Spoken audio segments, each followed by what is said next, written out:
So here's another segment of Beth doing his hooves. She works in a pattern. She does the left front, left hind, then she goes around to the right hind, and then the right front.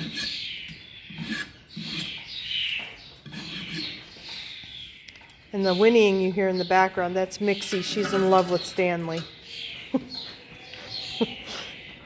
All right. So one of the things that Stanley did when he came and got himself, we put him in cross ties, is he worked himself over to the wall. And again, you don't want to be too close to the wall, because if the horse moves suddenly, you could be pinned against the wall. So we're going to go over here, and what she'll do is she'll clean out his hoof, and she'll inspect it. She looks at the sole and the frog. She looks at the hoof wall, and there's a line between the hoof wall and the sole, and that is called the laminae. And that's where, if a horse is going to have any problems, that's usually where they start. That's a soft tissue that sharp objects, stones, pebbles, laminitis can affect. Stanley looks like near his heels, he has it's kind of flared out there. What usually causes that, Beth?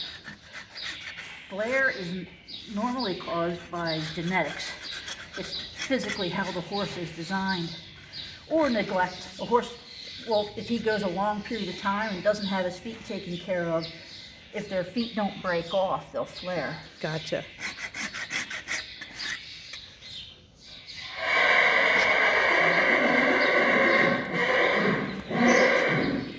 So Beth also looks at the hooves to make sure that they are on a correct angle as well, because when a horse takes a step, there's a degree of what's called breakover that has to occur so that the horse is walking as normally as possible on their hoof. We'll walk around the front here. Come on, dude. And if a horse isn't trimmed or shod properly, they can trip and they can fall, which means you'll fall off.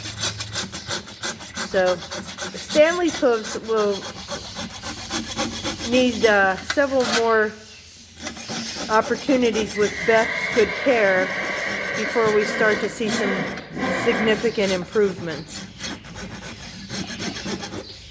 But we've seen her work her magic with the horses, with just having consistent trimming and improved hoof health overall, which helps the horse as far as performing their duties is concerned. A horse carries the majority of its weight on its front feet.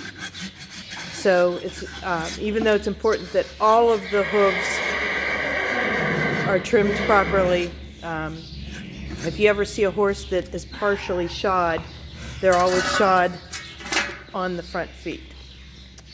So that'll give you a little idea of what Beth looks at as far as hoof trimming is concerned. It's hard to compete with Mixie. Anyway, stay tuned for our next segment, and thank you for watching.